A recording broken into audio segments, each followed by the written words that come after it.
Hello friends, welcome to this educational platform. आप सभी का आपके अपने इस यूट्यूब चैनल पर स्वागत है। आज के इस वीडियो लेक्चर के माध्यम से हम लोग डीएलएड 4th सेमेस्टर के स्टूडेंट्स के लिए विज्ञान भी प्रारंभ करेंगे और विज्ञान की आपको ये प्रैक्टिस क्लासेस कराई जाएंगी, क्योंकि अभी डिटेल क्लासेस का टाइम नहीं है आपके पास, क्योंकि 1-2 महीने में आपका एग्ज़ाम संभावित है हो जाएगा सितंबर लास्ट या अक्टूबर तक, तो आपके पास उतना समय नहीं है। फिर भी अगर जिन लोगों को डिटेल क्लासेस चाहिए होंगी तो आप में साइंस और मैथ का जो स्तर होता है, जो लेवल होता है, मैक्सिमम हाई स्कूल तक का होता है। ठीक है, हाई स्कूल लेवल तक यानी 10th क्लास तक का लेवल आपसे पूछा जाता है। तो प्रयास किया जाएगा कि आपको बहुत ही शीघ्र मैं एक एकेडमिक चैनल दूंगा। एकेडमिक्स में आप लोग अपने भाई बहनों को, छोटे भाई बहनों को भी वहाँ पर ज्वाइन करिए, क्योंकि उसमें हर एक रिश्तेदार रिलेटिव को आप उसको फॉरवर्ड करें, क्योंकि उसमें क्या होगा कि 6th क्लास से लेके 12th क्लास तक मैं सारे एकेडमिक्स की क्लासेस लूँगा। स्पेशली उसमें मैथ होगा, साइंस होगा, इंग्लिश होगा, इस तरीके के सब्जेक्ट होंगे। मैथ, फिजिक्स, केमिस्ट्री तो ज़रूर होगा। ठीक है, तो इस तरीके से क्लासेस वहाँ पर होंगी। जैसा जैसा समय मिलेगा एकेडमिक्स भी वहाँ पर पढ़ाया जाएगा, ताकि आप लोगों के जो ग्रामीण एरिया में जो बच्चे हैं, अच्छी शिक्षा जिनको नहीं मिल पाती, वो भी अच्छे से अच्छी शिक्षा पाएंगे। और जो शहरी शिक्षा है, जो बहुत पैसे खर्चा करके यहाँ पर प्राप्त होती है, वो आपको गांव में भी अपने घर बैठे मिल जाएगी। और आप अपने भाई बहनों को भी इसके लिए प्रेरित करें कि वो उस चैनल से जुड़ें और चैनल से सीखने का प्रयास करें।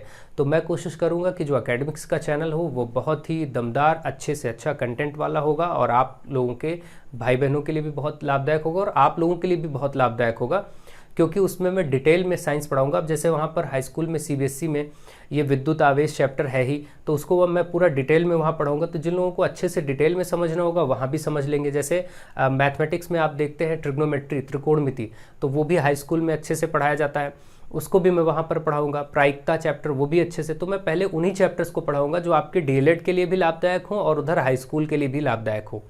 तो मैं कोशिश यही रखूँगा, वो चैप्टर्स पहले करा दूंगा जो आपके लिए हेल्पफुल हो और 10th क्लास के लिए भी हेल्पफुल हो। तो फिजिक्स, केमिस्ट्री एंड मैथ्स की क्लासेस आपको रेगुलर हमारे एकेडमिक चैनल पर मिलेंगी। आपको बहुत ही शीघ्र 1-2 दिन में मैं चैनल का लिंक और नाम बता दूंगा। आप लोग उसको ज्वाइन करेंगे, आप उसको ज़्यादा से ज़्यादा शेयर करेंगे, लोगों को जोड़ेंगे, ताकि अच्छे से उसको सीखा जा सके, अच्छे से उसको आगे बढ़ाया जा सके। अभी आप देखिए यहाँ पर आपके सामने जो प्रश्न लिए गए हैं, इनमें से काफ़ी प्रश्न आपके एग्ज़ाम में पूछे गए हैं प्रीवियस ईयर में और पूछे जाते रहते हैं। ठीक है, तो मैं आपको क्वेश्चन आंसर टाइप से प्रैक्टिस यहाँ पर कराता रहूँगा, और उसके साथ साथ आप लोग जिनको डिटेल में पढ़ना होगा वो एकेडमिक्स चैनल को ज्वाइन करके और वहाँ भी पढ़ते रहेंगे। ठीक है, और अपने भाई बंधुओं को भी वहाँ पर जोड़ेंगे और वो भी वहाँ से पढ़ाई करेंगे।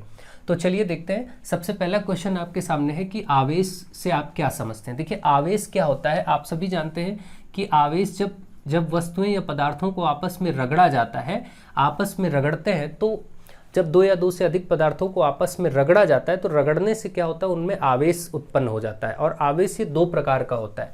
आवेश को Q से प्रदर्शित करते हैं। आवेश आप सभी जानते हैं कि 2 प्रकार का होता है, धनात्मक आवेश और ऋणात्मक आवेश। धनात्मक और ऋणात्मक आवेश। ठीक है, ये 2 प्रकार होते हैं आवेश के, और आवेश को Q से प्रदर्शित करते हैं। आवेश एक धनात्मक और एक ऋणात्मक है, ये बात आप अच्छे से समझते ही हैं। आवेश के लिए अगर बात किया जाए कि जो धनात्मक और ऋणात्मक आवेश है, इसमें मुख्यतः अगर देखें तो आपने 3 मुख्य मूल पदार्थों को आप जानते हैं, इलेक्ट्रॉन, प्रोटॉन और न्यूट्रॉन। उसमें से जो इलेक्ट्रॉन्स होते हैं, इलेक्ट्रॉन्स क्या होते हैं, वो नेगेटिव होते हैं। इलेक्ट्रॉन्स जो होते हैं वो ऋणात्मक होते हैं, ई से प्रदर्शित करते हैं इलेक्ट्रॉन को ऐसे, तो ये ऋणात्मक होते हैं। और जो प्रोटॉन होता है, प्रोटॉन क्या होता है, वो आपका धनात्मक होता है, पॉजिटिव होता है। तो आप जानते हैं किसी भी परमाणु पर, कोई भी परमाणु जो इलेक्ट्रॉन, प्रोटॉन और न्यूट्रॉन से मिलकर के बनता है, परमाणु यानी कि जिसको हम एटम कहते हैं, कोई भी एटम इन 3 चीज़ों से मिलकर बनता है, इलेक्ट्रॉन, प्रोटॉन और न्यूट्रॉन। ठीक है, इलेक्ट्रॉन नेगेटिव होते हैं, ऋणात्मक, प्रोटॉन पॉजिटिव होते हैं, धनात्मक, और न्यूट्रॉन्स का कोई चार्ज नहीं होता है। ये जो न्यूट्रॉन होता है इसका कोई चार्ज नहीं होता, नो चार्ज, इसका कोई चार्ज नहीं होता, इस पर कोई आवेश नहीं होता, कोई आवेश नहीं।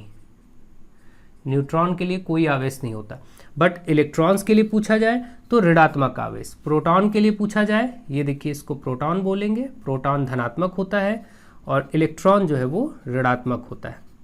तो ये सारी बातें आपको पता होनी चाहिए। यहाँ से कब ऑब्जेक्टिव बन जाएगा, क्या प्रश्न आ जाएगा, आपको नहीं पता, तो अच्छे से आप इसको समझिए। तो आवेश ये हो गया। और अगर यहीं पर हम बात करें कि आवेश का मात्रक क्या है, मात्रक का मतलब क्या होता है, कोई भी क्वांटिटी, कोई भी राशि जो भौतिक राशि है वो किससे व्यक्त की जाती है। जैसे जब तक हमें ये नहीं मालूम होगा कि आप कितने मीटर चले, जैसे मैं सिर्फ लिख दूं कि 3, तो इससे कुछ नहीं समझ में आता। लेकिन अगर बोला जाए कि एक व्यक्ति 3 मीटर चला, अगर आप कहें एक व्यक्ति 3 चला, 4 चला, तो इससे नहीं पता चल रहा है कि वो क्या हुआ, किस क्वांटिटी में जा रहा है, ये पता नहीं चल रहा जब तक कि उसके साथ उसका मात्रक ना ऐड हो। तो मात्रक लिखना बहुत जरूरी होता है, इसीलिए आवेश का जो मात्रक होता है वो कूलाम होता है। आवेश का जो मात्रक होता है वो कूलाम होता है, तो इसको ध्यान रखें। आवेश का जो मात्रक है, जिसको हम इंग्लिश में यूनिट कहते हैं, ये जो मात्रक है वो कूलाम होता है। कूलाम साइंटिस्ट के नाम पर है, ठीक है, तो ये कूलाम होता है, ध्यान रखें। आवेश का मात्रक भी पूछा जाता है अक्सर, तो आवेश का मात्रक कूलाम होता है। तो आई थिंक आप आवेश के बारे में बस इतनी बेसिक बातें जानिए, बहुत ज़्यादा डिटेल में अभी आगे क्वेश्चंस और भी हैं, उनके हिसाब से हम लोग देखेंगे, समझेंगे, ठीक है। और हाँ, एक दो चीज़ें और जान लीजिए कि जब आवेश समान प्रकृति के हों या विपरीत प्रकृति के हों तो वो क्या अपनी प्रकृति दर्शाते हैं, उसको देखेंगे।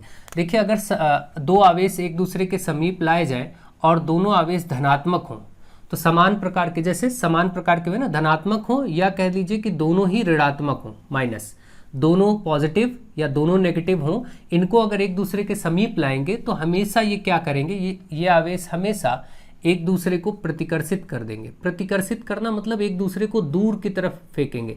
देखिए, जब भी आवेशों को पास लाया जाता है, जब भी आवेशों को पास लाया जाता है तो वो या तो एक दूसरे को खींचेंगे या फिर दूर कर देंगे। जैसे चुंबक, आपने मैग्नेट देखा होगा, मैग्नेट को जब एक दूसरे के समीप लाते हैं तो या तो वो एक दूसरे को चिपका लेते हैं या फिर दूर की तरफ फेंकते हैं। तो ऐसे होता है। इसी में आप क्या देखेंगे कि जो आवेश होते हैं, आवेश अगर जैसे समान प्रकार के, जैसे धनात्मक और धनात्मक आवेश होगा तो ये एक दूसरे को, जैसे ये भी धनात्मक है, ये भी धनात्मक है, तो ये इधर और ये इधर दूर, एक दूसरे से दूर भागेंगे। लेकिन वहीं पर एक धनात्मक और एक ऋणात्मक आपने ले लिया तो ये इधर और ये इधर दोनों एक दूसरे के पास आ जाएंगे। तो इसी को कहते हैं प्रतिकर्षित करना।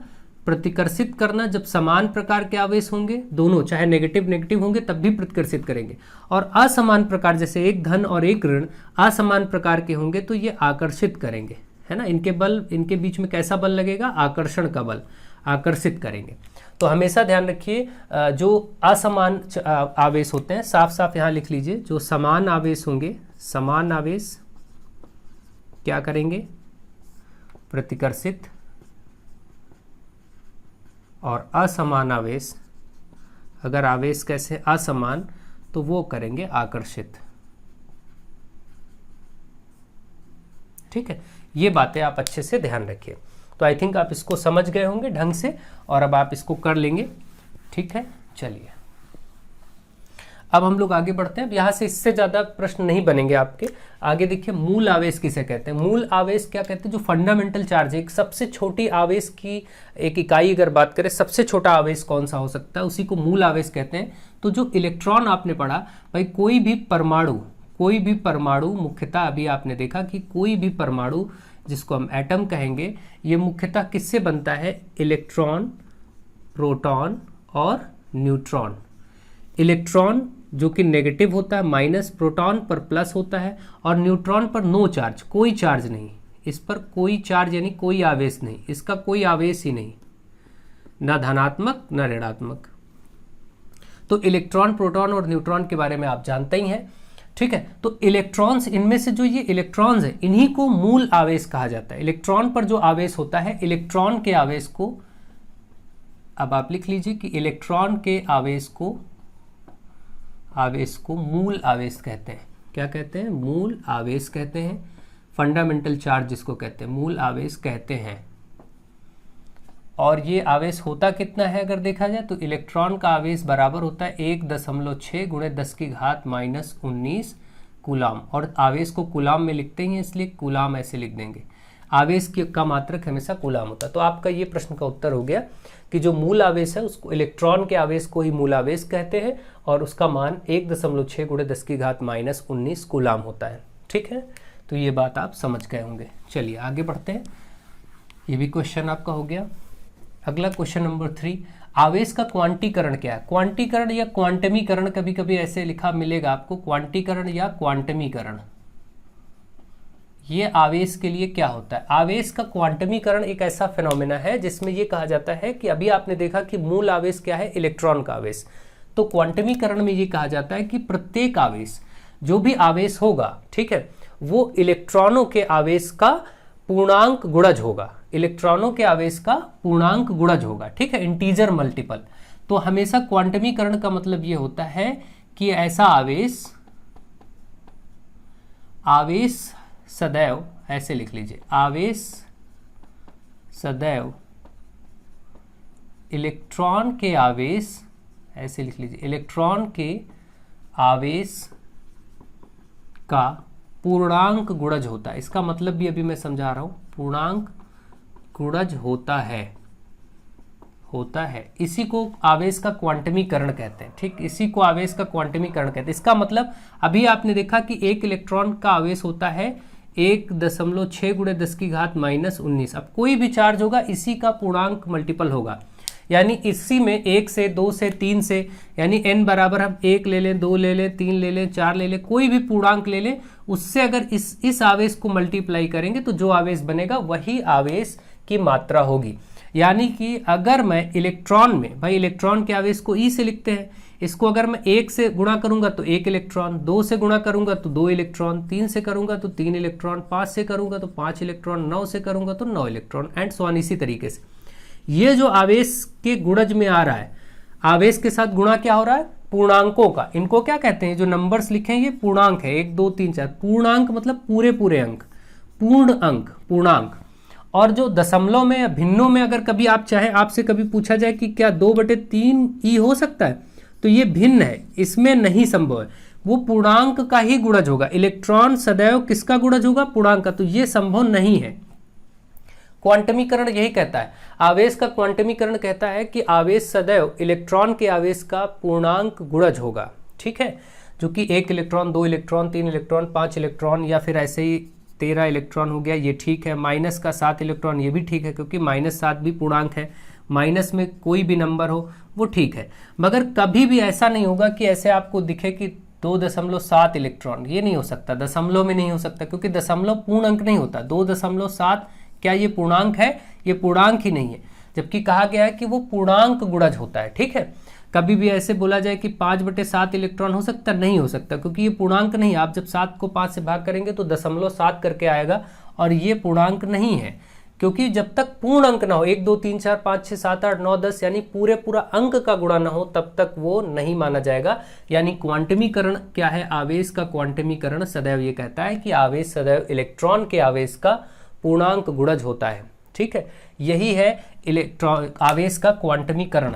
क्वांटमीकरण को अगर हम अब देखें तो हम ऐसे भी कह सकते हैं, अगर सामान्य रूप से फॉर्मूले के रूप में अगर एक फॉर्मूला यहाँ से बनाए, आवेश फिर क्या होगा, तो देखिए एक फॉर्मूला बनेगा कि आवेश को हम Q से लिखते हैं, ये पूर्णांक का गुणज होगा, मतलब N टाइम्स E, इलेक्ट्रॉन का पूर्णांक गुणज होगा। इलेक्ट्रॉन ये रहा, बीच में कोई चिन्ह नहीं, मतलब गुणा, तो Q बराबर NE एक फॉर्मूला बन गया। N क्या है, जहां पर N पूर्णांक है, जहां N क्या है, पूर्णांक है, ठीक है। ये बात आप ध्यान रखें, ये सरलता से आप इसको, n का मतलब जैसे 1 लिखेंगे तो 1 ही हो जाएगा, 2 लिखेंगे तो 2 ही हो जाएगा, 7 लिखेंगे तो 7 ही हो जाएगा, 12 लिखेंगे तो 12 ही हो जाएगा। और यही अभी आपने सीखा कि क्वांटमीकरण क्या है, क्वांटमीकरण इलेक्ट्रॉन का सदैव पूर्णांक गुणज होता है। ये बात इस सूत्र से प्रदर्शित होती है, ठीक है, यहां से आप समझ गए होंगे। अब ये क्वांटमीकरण आप लिख लेंगे, इतना आपको लिखना जरूरी है, ठीक है। आई होप आप इसको समझ गए होंगे, ध्यान से देखिए और सीखिए। नेक्स्ट क्वेश्चन नंबर 4, आवेश के संरक्षण का नियम क्या है। आवेश के संरक्षण, जैसा कि इसमें खुद ही पता चल रहा है कि आवेश का संरक्षण मतलब आवेश संरक्षित है, जो चीज सदैव संरक्षित रहे, जैसी की तैसी रहे, ज्यों का त्यों रहे, ठीक है। तो संरक्षण, आवेश का संरक्षण बोलने का मतलब कि आवेश सदैव संरक्षित रहता है। आवेश सदैव, आवेश संरक्षण के नियम का मतलब यही आप लिखेंगे कि आवेश सदैव संरक्षित होता है। क्या होता है, संरक्षित, यानी कंजर्व होता है, संरक्षित होता है। इसका अर्थ क्या है, इसका अर्थ ये निकालेंगे कि कोई भी सिस्टम हो, कोई भी निकाय हो, उसमें जितना आवेश होगा वो सदैव संरक्षित रहेगा, ठीक है। तो अब ये क्या होगा कि किसी भी निकाय का आवेश सदैव संरक्षित होता है, पहला पॉइंट ये हो गया। इसका अर्थ ये भी हो गया कि आवेश को ना तो उत्पन्न किया जा सकता है और ना ही इसको मिटाया जा सकता है, बल्कि इसे एक निकाय, एक बॉडी से, एक वस्तु से दूसरी वस्तु पर स्थानांतरित किया जा सकता है, ट्रांसफर किया जा सकता है। इसका मतलब ये हुआ, जैसे मान लीजिए कोई ये एक वस्तु है जिस पर मैं मान लेता हूं कि 15 कूलाम का आवेश है, 15 कूलम। और इससे क्या होगा कि कुछ अलग अलग बॉडीज बने, मान लीजिए किसी सिस्टम में ऐसा हो कि ये अलग अलग बॉडीज बन रही हैं, तो ये चार्ज था 15, तो ये संभव है कि ये 15 अलग अलग बट के ये हो गया कि इस पे 5 हो गया, इस पे 7 हो गया, 7 5 12 और इस पे 3 कूलम हो गया, लेकिन रहेगा 15 का 15 कूलम ही। यानी कि आवेश, जो निकाय का आवेश है वो अभी भी संरक्षित है। 15 ट्रांसफर हो सकता है अलग अलग, इस बॉडी पर ट्रांसफर हो गया, इस बॉडी पर ट्रांसफर हो गया और इस बॉडी पर भी ट्रांसफर हो गया, लेकिन यही 15 ही ट्रांसफर हुआ और 15 से ना तो 16 हो सकता है ना तो 14 हो सकता है। इसका मतलब आवेश सदैव संरक्षित होता है, आवेश हमेशा एक ही रहेगा, वो बदलेगा नहीं। संपूर्ण ब्रह्मांड का भी आवेश अगर बात किया जाए, इस पूरे यूनिवर्स के आवेश की बात की जाए तो वो भी संरक्षित है। यानी कि आवेश जितना था उतना ही है, बस एक रूप से दूसरे रूप में बदलता है, एक बॉडी से दूसरे बॉडी पर स्थानांतरित होता है। आवेश को सदैव ऐसे लिख सकते हैं ये लाइन कि आवेश को ना तो उत्पन्न किया जा सकता है ना मिटाया जा सकता है, और बल्कि आवेश को क्या किया जा सकता है, एक वस्तु से दूसरे वस्तु या पदार्थ जो भी लिखना चाहे, एक वस्तु से दूसरे वस्तु पर स्थानांतरित किया जा सकता है।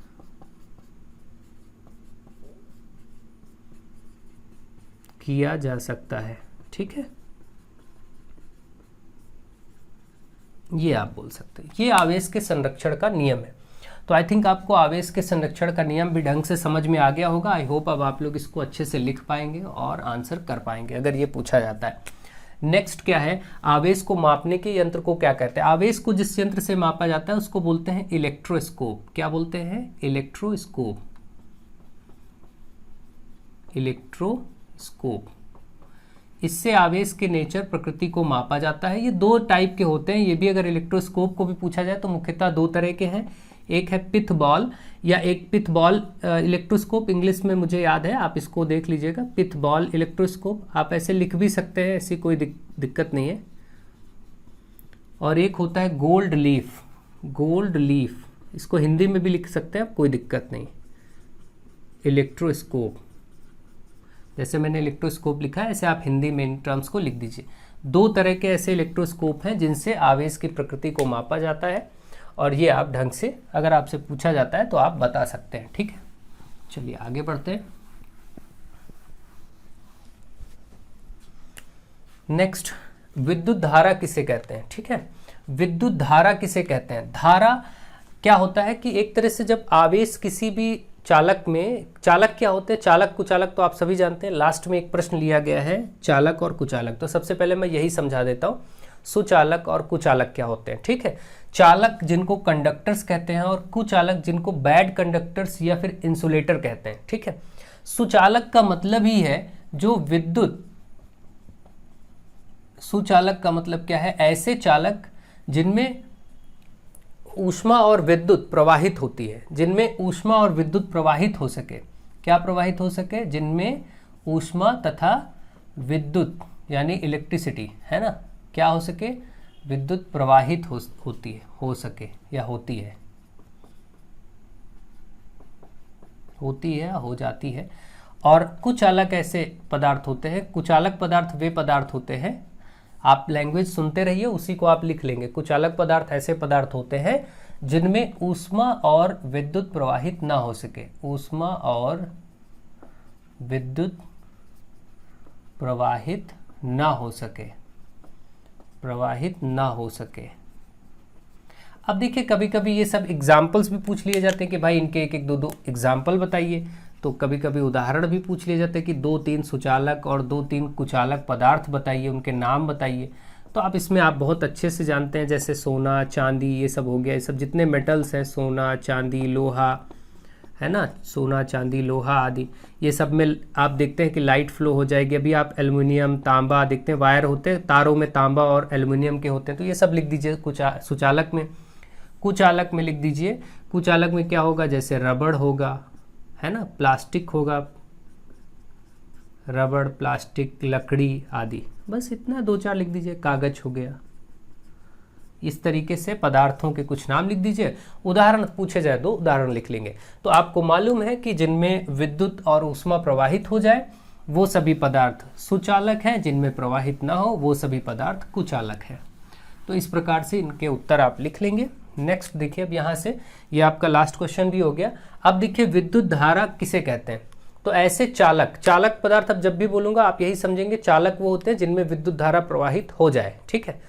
तो ऐसे पदार्थ, अब यहाँ पर आ रहा है प्रश्न है विद्युत धारा, इसको आप समझिए। चलिए वो तो हो गया चालक कुचालक। अब हम देखते हैं विद्युत धारा, जिसको इंग्लिश में इलेक्ट्रिक करंट कहते हैं। विद्युत धारा को अगर आप देखें तो इसको आई से प्रदर्शित किया जाता है, आई से प्रदर्शित करते हैं, ठीक है।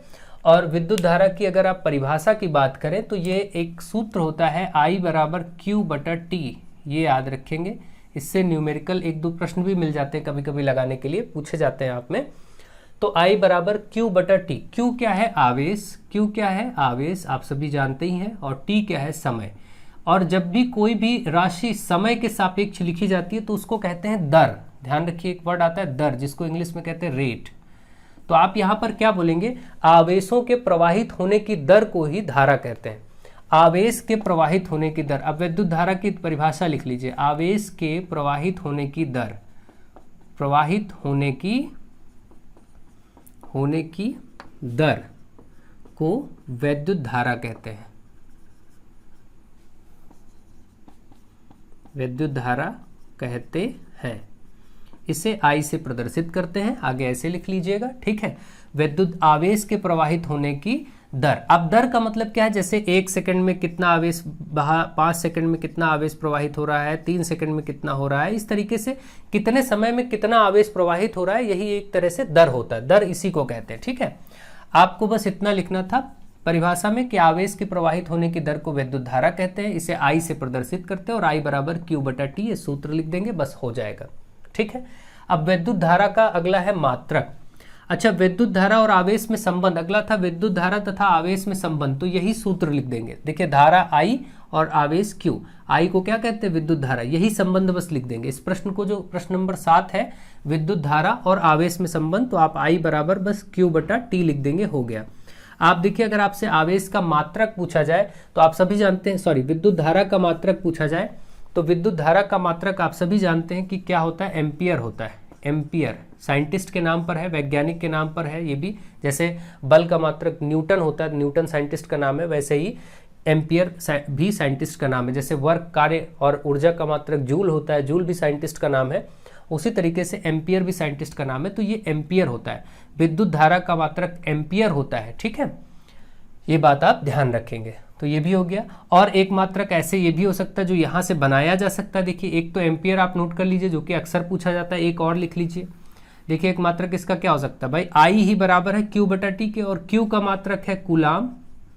Q का मात्रक होता है कूलाम, और बटे T का मतलब मात्रक होता है सेकंड। तो कूलाम बटे सेकंड, ये भी मात्रक है, इसी को एम्पियर ही कहते हैं। कूलाम बटे सेकंड, कूलाम प्रति सेकंड भी I का ही मात्रक होगा, ठीक है भाई, क्योंकि I बराबर है क्या? I बराबर Q/T। तो Q का मात्रक बटे T का मात्रक, वो भी वही I का मात्रक होगा। हम यहाँ पर Q का मात्रक रख देंगे कूलाम, और T का सेकंड, तो कूलाम प्रति सेकंड या कूलाम पर सेकंड ऐसे बटे में लिखा होगा, ठीक है। तो ये भी मात्रक किसका है? ये भी मात्रक है विद्युत धारा का ही। ये भी ध्यान रखें, अक्सर ऐसी चीजें पूछ ली जाती है तो फिर लगता है कि बहुत टफ, कुछ अजीब सा आ गया, ठीक है। ये बातें आप ध्यान रखें। चलिए आगे बढ़ते हैं।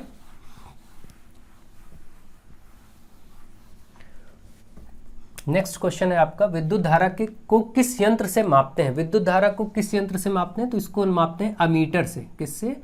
अमीटर। अमीटर से मापा जाता है, ये ध्यान रखें, ठीक है। अमीटर से मापा जाता है, और अमीटर को इस तरीके से बनाते हैं, ए लिख करके, प्लस माइनस ऐसे रिप्रेजेंट भी किया जाता है। अगर चित्र सिंबल पूछा जाए तो ऐसे बना सकते हैं। तो ये अमीटर हो गया। विद्युत धारा हमेशा अमीटर से मापा जाता है। आप देखते हैं बाइक वाइक में जो भी अमीटर लगा होता है, उसमें ऐसे धारा मेजर होती है, अक्सर आप देखते हैं। तो ये अमीटर हो गया। और इसके बाद 1 एम्पियर क्या है? अब बताइए 1 एम्पियर क्या होगा? 1 एम्पियर कब बनेगा भाई? आपने एम्पियर धारा का मात्रक सुना है कि भाई धारा का मात्रक एम्पियर होता है, ये Q/T होता है, सूत्र भी आपको मालूम है। ये बताइए, ये जो धारा है एम्पियर में आएगी? आपको मालूम है कि जो भी आएगा एम्पियर में आएगा। तो आप बताइए कि ये 1 एम्पियर कब हो सकता है? आप अगर थोड़ा सा गणित लगाएं, गणित से सोचें, तो आप देखिए ये Q है, ये बटा T है। अगर ये 1 कूलाम हो, आवेश कितना हो, ऊपर 1 कूलाम ले ले हम और नीचे 1 सेकंड ले ले, तो आप बताइए अगर ये हम समय को 1 कूलाम 1 सेकंड और आवेश को 1 कूलाम ले लेंगे तो ये I बराबर क्या होगा, 1 ऊपर भी आ जाएगा 1 नीचे भी, और 1/1 तो 1 ही आ जाता है। तो आप ऐसे हालत में 1 एम्पियर पा जाएंगे। 1 एम्पियर करंट पाने के लिए इसको भी 1 होना पड़ेगा और इसको भी 1 होना पड़ेगा, मतलब आवेश को भी 1 होना पड़ेगा और समय को भी 1 होना पड़ेगा, तभी जो मान आएगा वो 1 ही आएगा। तो इसका मतलब कि 1 एम्पियर क्या होता है, आप आराम से आप बोल सकते हैं कि जब किसी चालक में 1 कूलाम आवेश प्रवाहित हो 1 सेकंड के लिए, जब किसी चालक में 1 कूलाम आवेश 1 सेकंड के लिए प्रवाहित होता है तो प्राप्त धारा 1 एम्पियर होती है। बस इसी को लिख दीजिए लैंग्वेज में, हो गया 1 एम्पियर। आप क्या लिख रहे हैं, 1 एम्पियर। 1 एम्पियर की परिभाषा आप लिख रहे हैं, तो आप 1 एम्पियर को लिखेंगे जब किसी चालक में कितना, 1 कूलाम आवेश, 1 कूलाम आवेश कब तक प्रवाहित हो, 1 सेकंड तक, 1 सेकंड में प्रवाहित हो या 1 सेकंड में प्रवाहित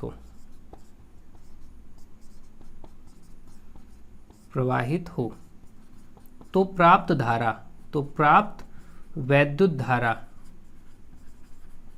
कितनी होगी, 1 एम्पियर होगी। बस यही आपसे पूछा गया था और ये आपका हो जाएगा आंसर, अगर आपसे पूछा जाता है तो। बहुत आराम से इसका आंसर आप कर सकते हैं। आई होप आप इसको समझ गए होंगे। अगर ये पूछा जाएगा तो आप लिख लेंगे, ठीक है, समझ भी गए होंगे कैसे और क्यों हुआ, ठीक है। नेक्स्ट देखिए, वैद्युत धारा की दिशा को समझिए। वैद्युत धारा की दिशा का मतलब ये, मान लो ये कोई तार है और इसमें इलेक्ट्रॉन्स फ्लो कर रहे हैं,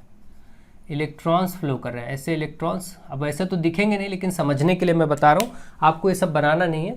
मान लीजिए ये सभी इलेक्ट्रॉन्स इस तरफ फ्लो कर रहे हैं, ठीक, इधर इलेक्ट्रॉन्स ऐसे तार में बह रहे हैं, इलेक्ट्रॉन आवेश के ही रूप में होंगे, आवेश ही होगा। तो अगर इलेक्ट्रॉन्स इधर जा रहे हैं तो वैद्युत धारा हमेशा इसके विपरीत होगी, इधर होगी। वैद्युत धारा को I से लिखते हैं, वो इधर होगा। इसका मतलब आपको क्या समझ में आया कि वैद्युत धारा की दिशा इलेक्ट्रॉनों के प्रवाह की दिशा के विपरीत होती है। यानी आप लिख लेंगे, जैसे ये पूछा जाएगा विद्युत धारा की दिशा को समझाइए, आप बोलेंगे कि वैद्युत धारा की दिशा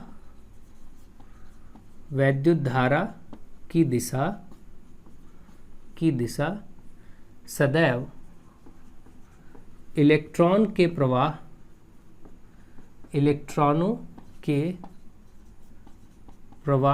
की विपरीत दिशा में होती है, या विपरीत दिशा होती है। ये हो गया।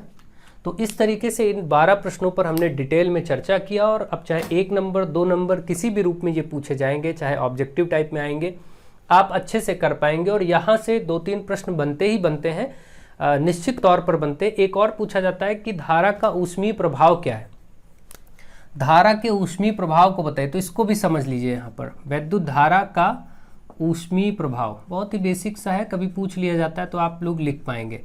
ऊष्मीय प्रभाव का मतलब क्या है कि जैसे किसी तार में, मान लीजिए ये कोई तार है ना, इस तांबे का या एल्युमिनियम का, इसमें धारा बह रही है, तो इसमें अगर ये करंट बह रही है तो करंट के बहने से ये तार गर्म हो जाएगा, गर्म लगेगा। कभी कभी आप देखिए बहुत समय तक तार कभी आप छूते हैं, उसमें धारा बह रही होती है तो वो गर्म भी लगते हैं, ठीक है। अक्सर गर्मियों के मौसम में आपको ज़्यादा दिखेगा।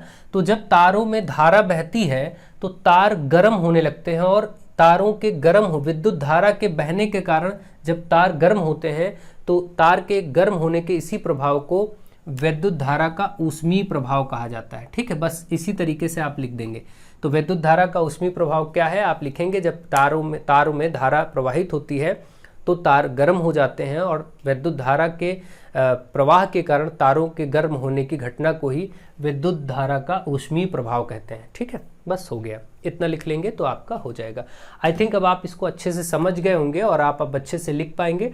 तो यहाँ पर इन क्वेश्चंस को लेते हुए आज ये प्रैक्टिस क्लास 1 आपकी हो गई, साइंस की पहली प्रैक्टिस क्लास। इसी तरीके से फिजिक्स, केमिस्ट्री, बायोलॉजी सबके मिश्रित प्रश्नों को हम लोग देखेंगे बीच बीच में, और सबके प्रश्न मैं लूँगा। अभी मैं इस तरीके से लेकर के चल रहा हूँ, फिर मैं देखूंगा कंबाइंड क्वेश्चंस लेने लगेंगे हम लोग साथ में और अच्छे से उनको स्टडी करेंगे। क्वेश्चन आंसर टाइप में जल्दी भी हो जाएगा और वो प्रश्न जो आपके एग्जाम में आते हैं वो डायरेक्टली आपको समझ आ जाएंगे, कैसे लिखना है, कैसे आंसर करना है, सारी समझ आपकी डेवलप हो जाएगी। तो आप सब वीडियोज़ को लगातार शेयर करें, लगातार मित्रों को जोड़ते रहें। So thank you to all of you.